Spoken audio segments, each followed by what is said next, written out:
Hello, my last gamer. Welcome to the video. I just wanted to let you know I do have a Discord and a Twitter if you ever want to interact with me or say hi or have a conversation. And if you ever want to catch these videos live, head over to my Twitch and my Kick and come hang out. I sometimes don't talk. That's unfortunately one of my mini quirks. Is my inability to formulate thoughts as my brain focuses in on what I'm doing, and then I'll just forget to speak. So I'm always up to hang out and chat with anyone that stops by. So hope you enjoyed the video. Well then pick. That one. This one right here. No, the one that I have my mouse on. I fucking can't see that. Well, then guess. Alright, I'll just close out the one. Leaves. Do it. That one. Which one is that one? Give me a That number. one. That one. Give me a number. The one next to it. This one? No. This one? I guess. So the right one. I'm going to scream. To this one.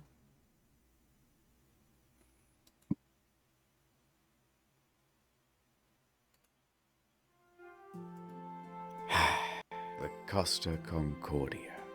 Ship of dreams. It's been Oh, they're all by the same 8 person, huh? years. I can Why did still you hate smell that the other one? buffets from their 5 restaurants. No, it's fine. The casino No, there's one and other. There's one other three-story that's not by this theater person. had hardly Like been one video I bet. used. Ah, Yep. the gym, Of the course. day spa, the sheets in 1,500 luxurious cabins hadn't even been slept in. Costa Concordia cost $570 How can you do that? million How was he at to the build. bar? And you could tell. You could really tell.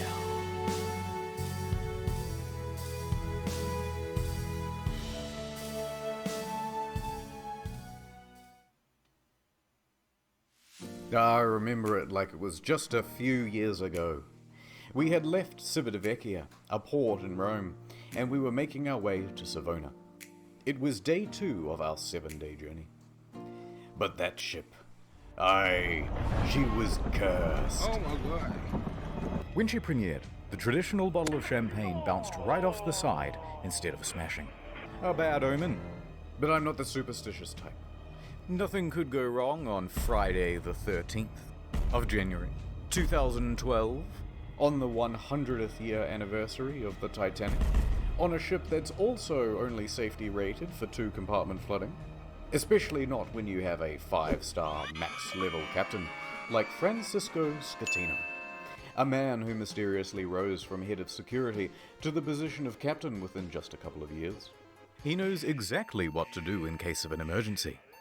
For example, when he caused this emergency in 2008, when he crashed into a port in Sicily. And in 2010, in Warnemünde, Germany, when he was steering a different ship and came into port too fast and caused another collision. I've got a good feeling about this. So let's set the What? scene. It's a beautiful evening. People are having fun on the slides, drinks at the bar. Antonio Magnotta is playing piano at the restaurant. Martin the Magician is setting up for his show. And the ship is setting up for a little detour. It's called a sail-by salute. Basically, you get real close to the shore and honk the horn. The locals hate it, but the customers love it, and it's a tradition. Scatino, the captain, comes into the dining hall with a lady, Dominica Samorton. Remember this face because you'll be seeing a lot of it later. Scatino eats his dinner with her and socializes for a little while. Then he, Dominica, and the maitre d' finish up and excuse themselves. They're heading to the bridge. It's time for that sail-by salute. This time, they're going to get closer than ever. Just 1,500 feet from the island of Giglio. And how are they going to determine this distance? Well, of course, the captain is going to eyeball it. Apparently it's not an uncommon thing to do. Scatino turns to the fella steering, his helmsman, Jacob Ruslibin. First interesting tidbit. Costa Crociere has hired Jacob from Indonesia at a rock bottom price, and he's a bit of a newbie to the job. In fact, his profession hitherto, a painter and a cleaner. It's his first time steering a massive ship, and he's very excited. At least, we think he is. It's hard to tell because he doesn't speak English or Italian very well at all. Off to a good start. The second in command orders the helmsman to 290. Now, don't be confused by these numbers, they're just the degrees on a compass. At the same time, the captain whips out his cell phone and calls former captain Mario Palombo, who lives on the island. They chat about the safe distance to Giglio's shores. It's all very casual. Anyway, Mario says that the safe distance is between 0.3 and 0.4 miles from shore. The captain is going all in. This is not his first sail-by salute, so he's confident in what he's doing. We're going closer than we've ever been before. Way The closer. captain's eyeballing I'm it going again. in. New heading of 300, he tells them. Ship deep. Downstairs, Martin is about to cut his assistant in half. Ooh. And of course, that means that there's already a lady inside this box. She's waiting for the cue, and then she'll poke her legs out. The captain is giving more orders. Pulling gently to 310. Increase speed to 16 knots. Going this fast is going to be a fatal error. But before we talk about that, let's talk about another big problem. Language barrier. Because at this point, the captain says 325, but the helmsman relays 315. So the first officer intervenes, and he goes, no, 335, which is also wrong. And then the captain clarifies, no, 325. The helmsman confirms 325. Their poor communication has them moving at a much wider angle. I I guess. think they are. However, the captain should and would know this, except for the next problem, complacency about procedure. The standard procedure of a ship this large is for the third officer to give exact positional coordinates every time the captain gives a new directional order. But they're not doing that. 330, he says. The helmsman relays 330. The ship reaches 16 knots. The captain then turns to the second officer and instructs him to go to the left wing. That's these things here, and they basically exist so you can get a better view over the whole vessel. A few seconds pass, and then the mood starts to turn. Scatino notices white foam of waves breaking against the rocks directly in front of him in the distance. The Costa Concordia, right now, is almost 700 meters closer to the rocks than it should be. Without deviation, there is going to be a direct collision. Oh Scatino no. immediately commands the ship Ruh-roh. to start turning away. 335. Not enough. The captain shouts, 340. The captain yells, 350. Now, remember how I said that accelerating to 16 knots was a fatal error? Well, that's because it's made this ship incapable of such a drastic turn. What they've got is understeer. Here's an example. The front end is not working. You're turning, and you're just going straight. You want to go over here, but you're going to end up over here. So despite the order of 350, right now the bow is still only pointing at 327. Not nearly enough to miss the rock. And oh no, it's about to get worse. That language barrier again. In these critical moments where every second counts, the helmsman wrongly relays 340. The captain snaps back, 350 starboard or we end up on the rocks. The third officer goes to assist the helmsman. Now, don't get confused by the orders from here. We're changing over to rudder instructions. The captain yells, starboard 10, starboard 20, and still it's not enough. Hard to starboard. That means as hard as it'll go. But at this point, even if they clear these rocks, they need to get the rest of the ship to swing around it. So the captain yells, what midship, the fuck? which centers the rudder. The What's bow going is now on? less than 150 meters from Skull Rock. Stupidity. 10.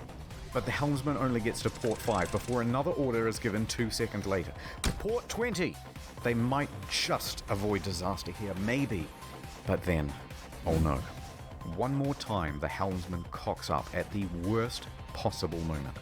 The helmsman goes to starboard instead of port, undoing the swing. 8 seconds later, he realizes the error and corrects, but it's too late. He has just turned a probable near miss into a sure hit. All they can do now is hold on as the bow of the ship narrowly passes by the rocks. Hard to port! The second officer yells, "We're gonna hit!" Collision.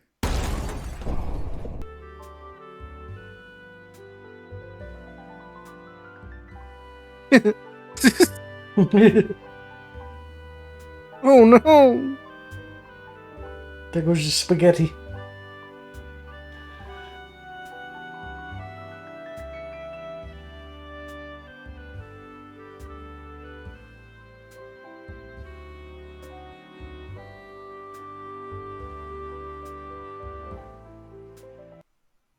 Downtown, Nordtown. It's day 56 of playing Russian roulette. Seems I never win. Gonna drink all by yourself? Somebody has to. I hear you're a man who's good at finding folks. I'm many things. I'm looking for this fella. I gots to find him. It's breaking my little heart. I'll see what I can do. I have contacts in thousands of servers in dozens of countries across the globe. And just like that, she was gone. The only thing she left was a calling card. Sometimes when you follow a case, it follows you back. NordVPN can protect my online data. But who can protect me from myself? When they said this job gets easier, it was just another lie. Forensics found his password spread all the way down the block. In a perfect Right, world, remember to we'd use all code be Drones to NordVPN. Z on W. But I guess this isn't that kind of story. I took the brakes off my car. Man like me never really learned how to stop. Shut the fuck up. I took the steering wheel out too. I let the road take me where I'm supposed to be. That's right, Toots. Your husband's dead. Merry. Oh, all right. Go to nordvpn.com/internethistory for a huge discount on a 2-year plan.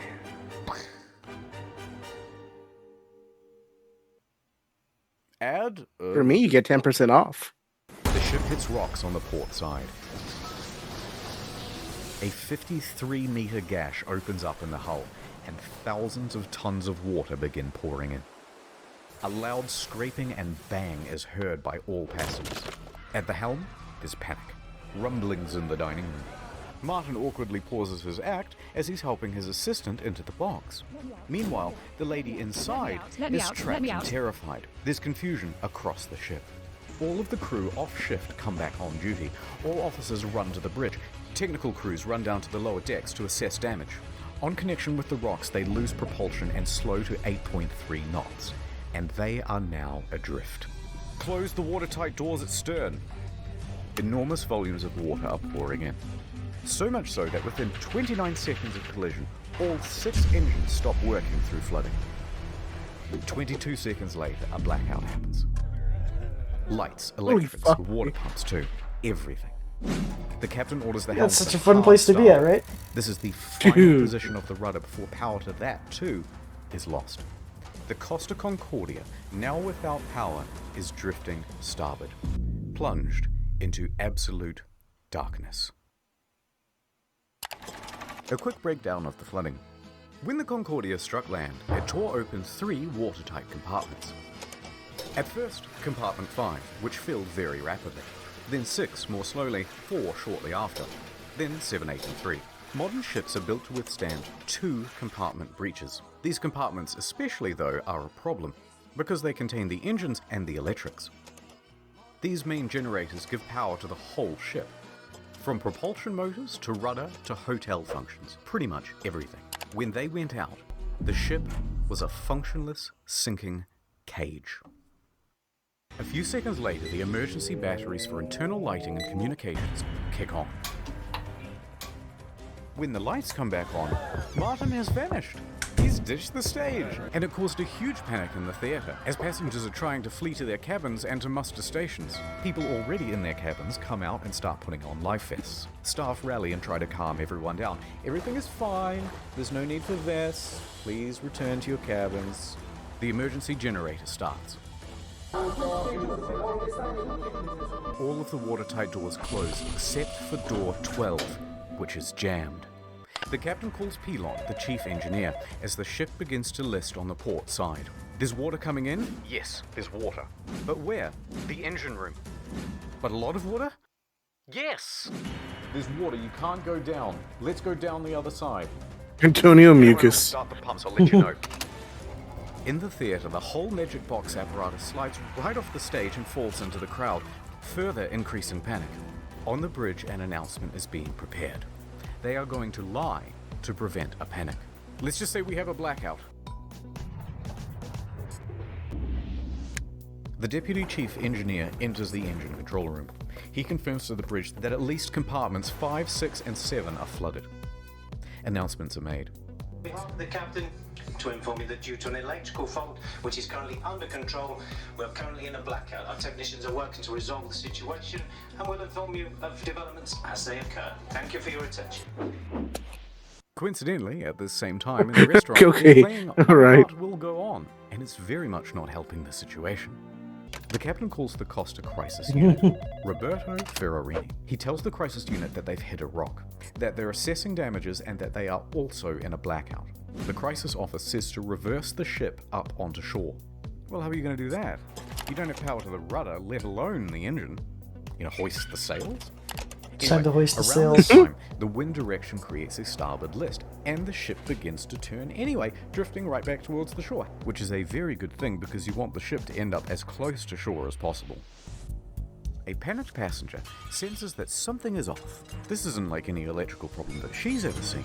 Plus, there was a massive crashing noise and now the ship is tilting. So, she contacts her daughter in Italy. The daughter then calls the police, and the police call the harbour master. While that goes on, a conversation between Pilon and Ambrosio. The diesel is not starting. The captain asks the engine room, but where have we made contact? Thinking that the incoming water can be reduced. Captain, here everything is lost. The electrical panel, everything. They're saying at this point that the ship is going down. The captain calls Roberto Ferrarini again. Actually, 2 compartments. It's a little sweat. But don't worry, the ship's stability isn't in danger. Wrong. Passengers begin going to muster stations on their own initiative. The cruise director says, "We have a lot of people at muster stations that I do not want to fall overboard. Do we make an announcement to tell them to go to the lounges?" Bozio says, "I think that's best." The harbour master from Livorno calls the ship. The captain tells them that we just have a blackout. How long has this blackout been going on? About 20 minutes. Have you asked passengers to put on life vests? It's just a blackout. I gotta go. The harbour master is suspicious. What the fuck? He says to his superior What? he thinks something more is going on. He calls a patrol boat to the area and asks them to look at the ship. Another problem. Fucking The fan Han in the Solo emergency talking to diesel the generator stormtroopers. isn't working. Hello, how are you? Manually Yes, has to turn that's the what's thing going on. and off with a Don't worry about it. so that it doesn't Go overheat away. and cause a fire. The captain is on the phone to the lower decks, asking pointless questions like, "Is it still flooded?" Yes it is. The captain is essentially in denial of the situation. The harbour master calls again. Finally, he says, "The ship is taking on water through an opening in the left side and the ship is listing." He qualifies with, "No one dead or injured." The harbour master asks if he needs help. "Just a tugboat," when in reality, they need a full rescue. With 3 compartments flooded, the captain finally realizes that things are really bad and they are not going to improve. The Coast Guard orders every available ship to the scene. Meanwhile, up with the passengers, the cruise director's assistant says, "Everything's under control. Please return to your cabins or hang about in the lounges, no problem." She said this despite knowing it was wrong and that it further endangered lives. Most passengers at this point, though, aren't listening to this nonsense, and they're busy figuring out how to abandon ship. Bang, bang, bang, bang, bang, bang, bang. Local television has already picked up the story and they begin broadcasting live radio feed from the bridge. Hey, Capo. "Captain, the passengers are going on board the boats." "Okay, let them go to shore." "So then general emergency?" "Wait, let me talk to Ferrarini." "We risk the emergency generators that do not have cooling.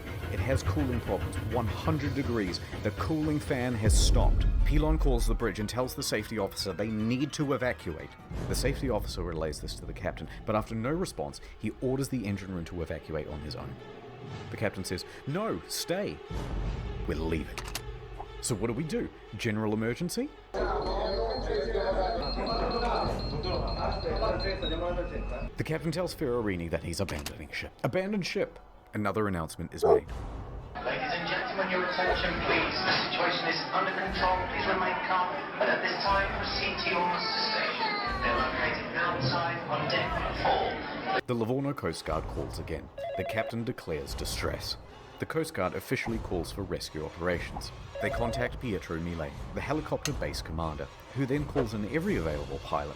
As he rushes down to the helicopter base, Pilon shuts down the emergency generator for the final time. The first rescue vessel arrives. By this point, the lifeboats are already going.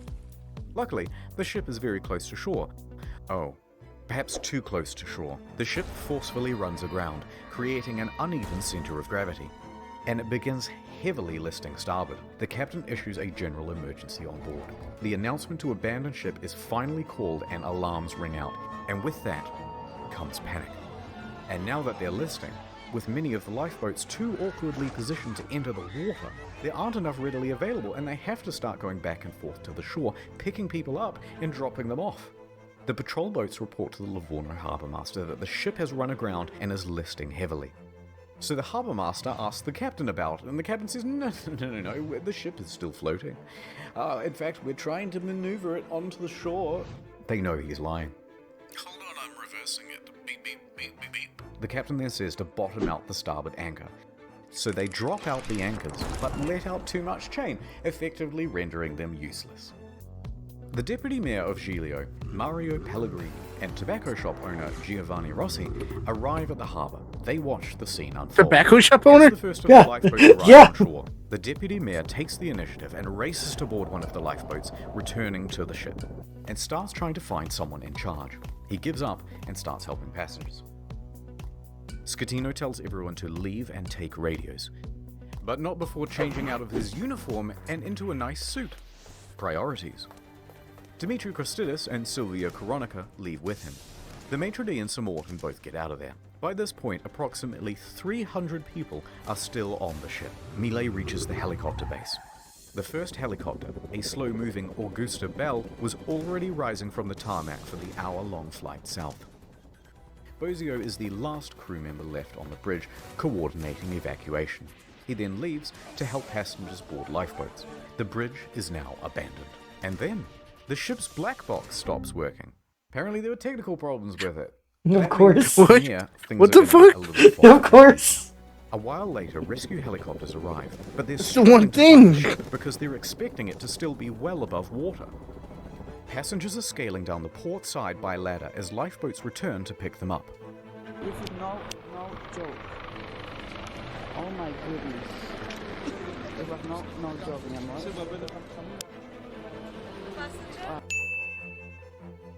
Yes. You're not allowed to make a film I'm movie. allowed. Who say you are? A second helicopter, a faster model, sets off. The ship stops healing and comes to a final resting place. Now the Coast Guard calls the captain because he's just learnt that the captain has abandoned ship. The captain claims, no, actually I slipped and I fell into one of the lifeboats. Ooh, I'm a klutz. But now that I'm on board, I may as well head back to shore. DeFalco tells the captain to get the fuck back on board. And the captain kind of acts confused and then effectively refuses. So the captain makes it to shore. From here, we only have mainstream news reports to rely on, so it's not going to be super accurate. But they say that Giglio's police chief then finds 110 survivors on the rocks at Point Gabbianara, and among them is the captain. It's not known whether the captain helped anyone while he was there, and in fact, the police chief claimed that he just sat on the rocks and watched other people do the rescuing. A while later, a rescue boat picks up the captain and takes him to the harbour. He speaks to the police. He then finds the ship's onboard chaplain, Father Rafael Molina, and cries to him for about 15 minutes. Then he goes to the harbour master's office to receive probably the biggest dressing down of his entire life. Port authorities ask the taxi driver to take the captain back to his hotel. The captain takes the 30-second cab ride to the Bahamas hotel. According to the cabbie, he was beaten like a dog. He was cold and afraid. He only asked me where he could buy a pair of fresh socks. But then he perked right up again and gave an interview to a news crew. He told them that he was the last to leave. The captain is usually the last to abandon ship. What happened, Captain? We were the last to leave the ship. All day Saturday, rescuers searched for people on the ship. On Sunday morning, a South Korean couple is found in their cabin, safe but shivering. They had slept through the crash and woke up unable to exit their cabin. The last survivor, Manrico Giampandroni, was found with a broken leg. He was the cabin's service director. In the end, 32 people died. The final body was Holy discovered shit, until what? nearly 3 years later. Yeah. A crew member, Russell Rebello, and it's believed that he died a hero helping passengers off the ship. The Costa Concordia was the largest cruise ship disaster since the Titanic. And then there's the ship. This is what happens to a 110,000-ton cruise liner when it's left half rolled over in the ocean. Like a fucking disaster movie. It was a disaster. Yeah. Exactly. Didn't they just leave it there? Maybe. Man, that probably had a lot of sweet loot in it. Yeah, like... Yeah. At least one Game Boy. Oh, it looks like they rolled it back up. But this isn't the end.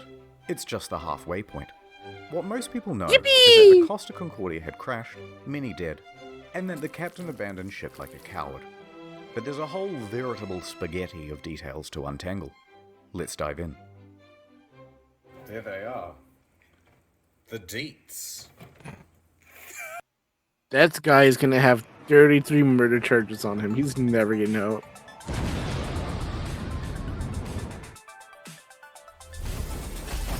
Looting! Loot box time. The Costa Concordia was more than just a floating resort. There's a mall, a casino, cha-ching, cha-ching. This iron chest was full of safes and cash registers and expensive fittings. And there were plenty of gamers prepared to sneak by authorities and try their luck in the hot zone. Within days, police divers reported that valuable items, once seen lying around the ship, were now missing.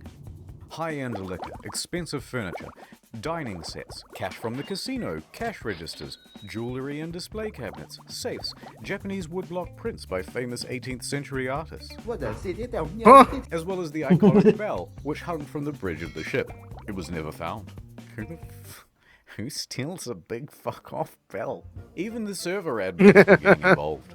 4 divers who were part of the company contracted to refloat the Concordia were spotted on CCTV, sneaking out to the ship. A patrol boat was dispatched, and the men were caught inside the fancy suites with rucksacks full of stolen goods. The 4 men are charged with stealing and thieving and pinching. Later on, stolen as well as legitimate items found their way to Amazon and eBay. Chips from the casino, postcards, and cabin access cards became highly sought after souvenirs. It even has a watermark. Some Australian guy even made a listing for the ship itself, advertising it as buyer to collect. And although there were Buyer, plenty of bidders, go and get it. eBay pulled the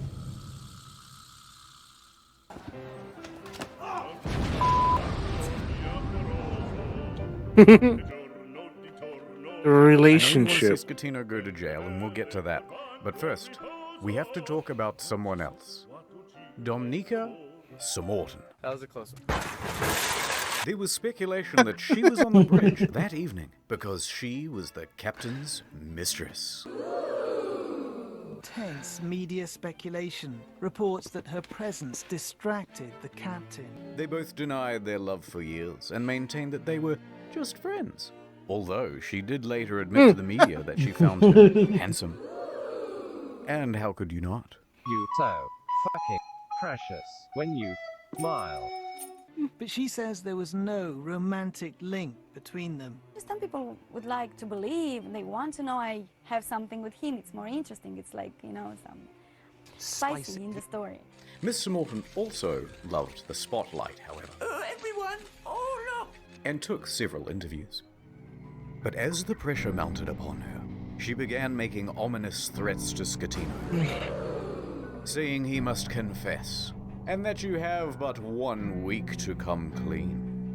But things from here get weird. Spicy. Sir Morton is a bit of a wild card. In a subsequent interview, she claimed a helicopter came to the ship well before the other rescue craft to take away a package. Huh? And what was that package? Drugs, apparently. This began that the ship was running narcotics for the mafia. And not without cause. A number of cruise ships, even recently, have been caught trafficking drugs. As an aside, Scatino was tested for drugs immediately after the crash. He tested negative for drugs in his system, but trace amounts of cocaine were found in a hair sample. Makes it smoother and less dry. Nonetheless, the Concordia was searched and no drugs were reportedly ever found. How did we get here? Oh right, a helicopter. Sir Morton commented on it again the next day and said, actually, that helicopter was just for the captain as a means of evacuation from the ship. Okay, wait. So she expected to get some sort of first-class rescue while everyone else was still stuck on the ship? Wait, how did we get here? Oh, right, sex with the captain. Divers were quick to head to the captain's cabin where they found Miss Sir Morton's lingerie and other articles of clothing as well as a makeup bag. The jig was up, but they continued denying it. Sir Morton mostly faded from international attention until she was told to appear before the court to present witness testimony. The judge pressed her to be truthful about their relationship, or she would be held in contempt. Either tell me the truth or shut up. So finally, she admitted it. Yes, I had a sentimental relationship with the captain. Stop. But now, stop asking about my private life. She was indeed the captain's lover. What is up, Troubler? No, what? No way. Oh my god! She and Scatino had been having an affair for several weeks. She also said that on the night she boarded, she didn't have a ticket. Ticket, please. And didn't need to pay because nobody questions you when you're the captain's lover. Naturally, she gave another confusing interview after leaving court. I want to say that today is the second time I die, because the first time I died in the night of the crash with my psychological brain and problems.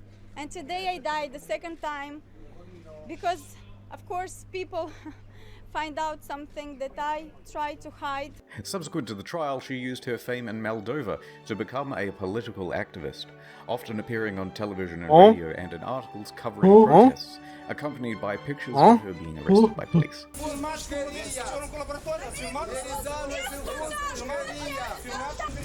So please arrest me, please.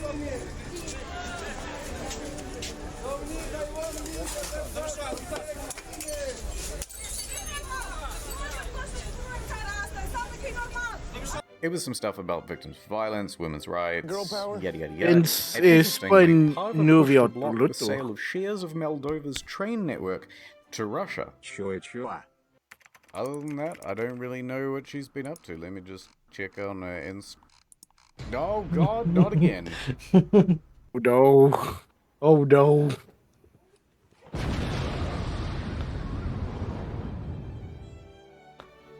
Several civil suits were quickly lodged against Costa Crociere, and their parent company, Carnival Cruises, immediately saw a share drop of 23%.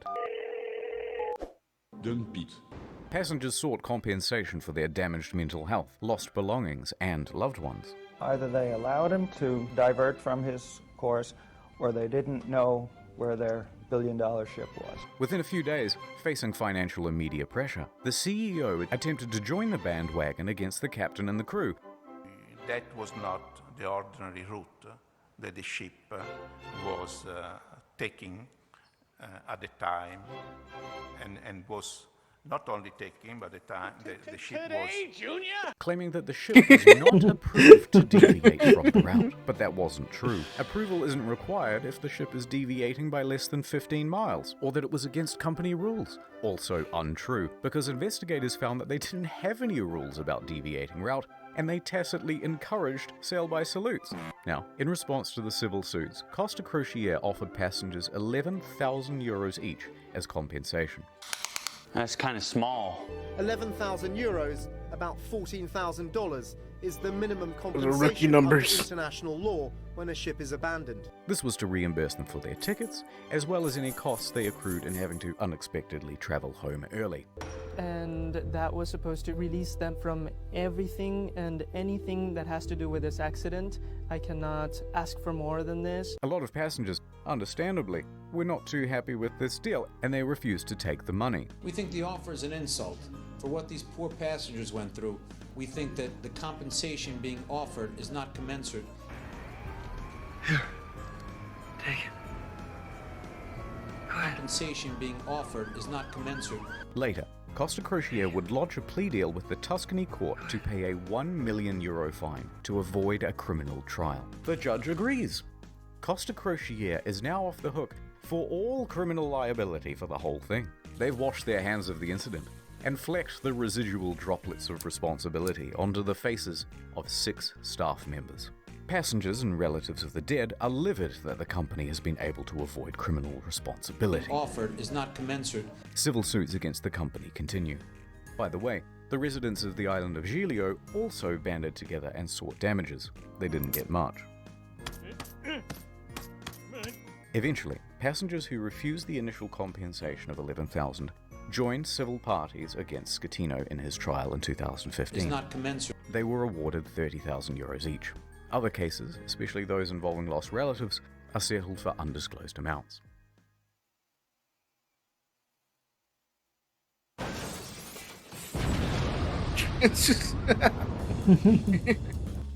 New York attorney Peter Renee traveled to Budapest to represent 6 real survivors of the disaster. At Ronay & Ronay, we personally work on every case. And we'll work harder than anyone to get you the most money possible in the shortest amount of time. And while on the job, a 7th case cropped up via email. An elderly woman, Alona, said, "Help me, Mr. Ronai, for I have lost my daughter, Eva, and my 5-year-old granddaughter, Roxana." So Mr. Renai agreed to speak with her. However, there were some inconsistencies in her story. Neither Eva nor Roxana were on the passenger list. Odd, but Costa is known for having stowaways.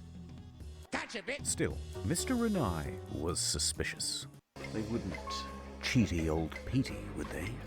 Renai inquired further about why she was on board, especially without a ticket. Ilona said, "Well, I don't know, but you should ask her boyfriend. Zolt Horvath. He'll know all the details." "I'm up all night. I'm going crazy," he said. But Mr. Renai It's a name from was still Skyrim. suspicious, because then she asked, "How much money do you think this is worth?" This is a huge red flag, Petey. In 20 years of doing this, you've never had anyone ask about money. Why now? So Mr. Renai hired an investigator and sent photos around of the missing girl. The next day, the phone rang. Oh, hoi hoi. It was the boyfriend again. Look, there's been a bit of a misunderstanding and the child isn't missing at all. Uh-huh. And then he claimed he was confused because he had done too many drugs the night before. Oh. Okay, thank you for telling me. Then? That's pretty high. Was refused. So Renai said that he'd have to file a missing persons report to the police if he couldn't. The boyfriend relented. That night, Renai met with Zolt and brought the police with him. He speaks to the granddaughter and asks her if she's seen Mum. "Yeah, I saw her today." "Oh, really?" "Yeah, we went to the park today and we went on the swings." Oh no, the jig was up. So the mum walks into the room sheepishly.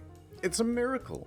And the story changed again. "Okay, I'm not dead, but I did injure me leg when I jumped from the ship. And then I immediately flew back to Budapest. Although don't worry about checking my leg because there are no visible marks or injuries." Oh, Petey, I'm beginning to think they weren't even on the boat. Also, it turns out this lady isn't her mum, it's just a neighbor. Eventually, Renee managed to make the pair confess. And then they said, "Hey, we haven't done anything wrong. We haven't taken any money."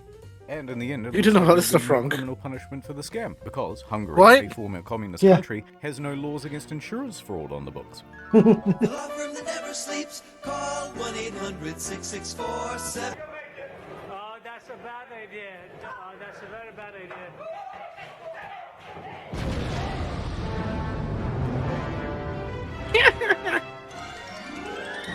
Mario, would you teach me some Italian? Oh, of course. Get back on board, for fuck's sake. Okay, thanks. Gregorio de Falco, the naval officer who About a shouted at castle. Scatino to Vada a bordo About a Caso, castle. became a bit of a national hero overnight in Italy. He, like the rest of the world, What expected about a Scatino to castle? come down with the ship. That's what the captain does. Well, he didn't. And when the You captain go took down him because out, everyone the that Falcon was dies there is to admonish him. he's And when he responsible. stopped answering the radio, he called him on his cell phone to continue putting him on blast. No way.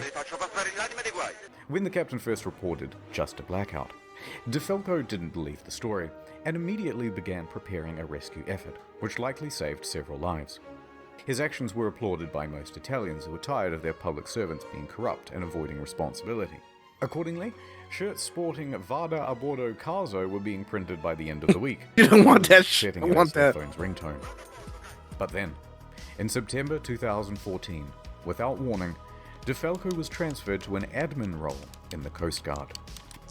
Hear what I said? You've been demoted. De Falco said that he had been passed up for promotion, that he had also not been told which admin office he was even being transferred to, and that it all effectively cancelled 10 years of his career.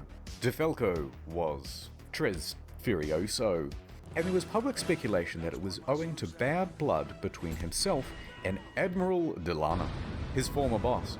His status among the public overshadowed his superior in many ways. On the other hand, his boss said, no, it's part of a normal career progression for naval officers and that he must show more maturity and professionalism to advance his career. Now, it's hard to know what's true in office politics, so let's leave that alone. And anyway, in 2018, De Falco said buenas noches, ya later, to the Italian Navy to become a politician. In March that year, he was elected to the Italian Senate, serving as a member for Livorno. He still serves there today. I'm the captain. Let's go. Let's go. Big W. Big W. Genuinely what happened. Awesome. The day after the disaster, Scatino was taken into custody by police and underwent questioning. However, it was clear that this would not be a straightforward investigation. So the judge released him under house arrest at his home in Sorrento, a town... No way. Yeah, house By July arrest. of that year, the house arrest was relaxed and he was allowed... Dude to has visit 33 the murders area. under his belt, and they're like, yeah, you're good. While under house arrest, he wrote a book with this journalist from Rai magazine. I have no idea what it says, I don't speak Italian. But Mamma goddamn, he mia. must have some kind of charisma going on, because there's been a lot of speculation in the press that he had an affair with her as well. Hold on, I got it. Not content Does with he do it? abandoning his ship, this dude is determined to abandon his wife as well. So, Scatino Yeah, he's and Clive very- are facing criminal charges. Straight away, everyone lodges a plea bargain with the court, and all of those plea bargains are accepted, except for Scatino's. And the condition of everyone's reduced sentences are that they must provide witness testimony against Scatino. He touched me. Ciro, Jacob, and Sylvia Wait, all live in what? suspended sentences. Roberto and Manrico are able to opt for community service or house arrest. Not a bad deal. A good deal. Good deal. And that meant that Scatino was now all on his own. Ciro, the first officer, was the first to give his testimony. On the witness stand, he claimed that Scatino was distracted by his mistress and other guests on the bridge. That there was confusion over who was in command. Then it was Jacob's turn, and he said Lamau XD because he didn't actually bother with his testimony or his reduced sentence. He just fled the country. It took authorities 12 months to eventually track him down on the outskirts of Jakarta. And when they said, wait, we still want that witness testimony, he just scalped again, and he hasn't been found since. After that, Ferrarini gave his Just testimony. leaves. And No, we it's don't have no, time I'm to good. relitigate the whole trial. So let's just go straight to the verdict. Guilty! Scatino was found guilty of multiple manslaughter, causing a shipwreck, abandoning ship, and lying to authorities. He is sentenced to 16 multiple years lives. and 1 month in prison. Excuse me? But wait, Excuse me? there's still the appeals. The appeals trial begins. Yes. Appeals? And the verdict on the appeal? Surprise! Rejected. So Scatino's lawyers appealed Really? again. And the verdict on mean- the final appeal? Scatino made multiple attempts to secure a plea deal, but was denied by the prosecution each Wait, time. you got The 16 prosecution years called for Scatino to be sentenced to 33 26 years in murders? prison, Well, calling they're the manslaughter, not murders. Okay, I see what you did there. Scatino was not present. His lawyer That's stated crazy. that I he was just waiting outside of manslaughter. the jail for the ruling. 33 so that if his plea manslaughters. was rejected, he could immediately start serving his sentence. Because And I with that, believe 5 years and 4 months after the disaster, Italy is he crazy. was finally in a cell. I will not be making any comment.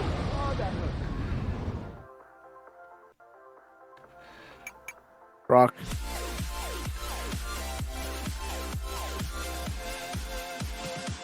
The salvage operation was enormous. It took over 2 years and cost an estimated $1.2 billion. Beginning in early 2012, they first spent 2 months pumping fuel from the ship's tanks. At the same time, they had to pump seawater in so that the balance wasn't affected and the ship didn't slide around. In early 2013, a platform was built under the ship to prevent it from falling further. Sponsons were then attached to the sides of the ship and cables attached to the underwater platform. The sponsons were then dragged underwater and opened up to allow the ocean to fill them. The ship could then roll over properly. By late 2013, the ship was upright once more. The sponsons were then attached to the side of the ship to help keep it balanced. It now rested partially above water and crews could walk around safely.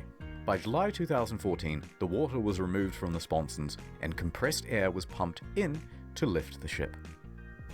And she was ready to cruise again. This time to a port in Genoa. It was a 4-day towing journey to the docks where a 2-year process of dismantling and recycling would begin. That same weekend of the towing, Scatino was busy. He was the guest of honor at a white party on an island in the Bay of Naples. He appeared on the front page of a local newspaper, flanked by 2 of Italy's most eligible bachelorettes.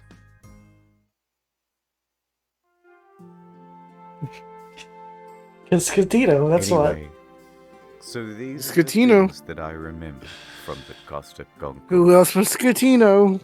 That sweet maiden of the sea. Did you see that? It's at the Biden And as touch. for you little fella,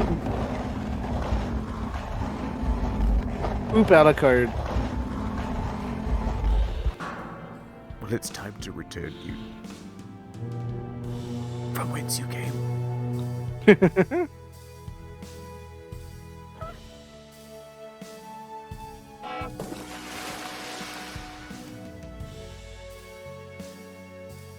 Six quick things. 1. NordVPN, good product, check them out. Number 2, there's a new video on the second channel. You probably didn't see it because it was Use terms with the Z restricted. on Now it's W not. for 10% Enjoy it. off. 3. If you've never seen the second channel before, give it a go. It's a different type of content, but we put a lot of production into it. It's not just offcuts. 4. There are a couple secret channels as well, but I ain't telling you where they are. 5. No more 45-minute videos on the main channel. Back to 10 to 15 minutes and more of them. 6. There's a Q&A coming out next week on incognito mode. It's got a ton of detail that we had to cut for the sake of brevity and will no doubt feature a ton of corrections as well. That's it. Thank you. Spicy. So, how did you enjoy this video? I like that one better.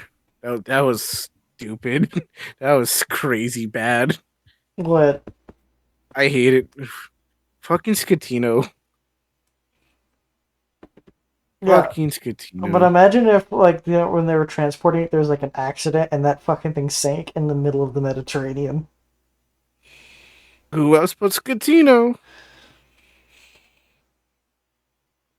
Next. Hurry up. Next. One more time. I'll let dealer pick. But it better be a good one. Thank you for stopping by and watching this video. I hope you enjoyed it. If you did, please give me a subscription, leave a comment, a like. Maybe head over to my Twitch and Kick and follow me there and say hi. I hope you have a great, wonderful rest of your day. The night is young, but it feels so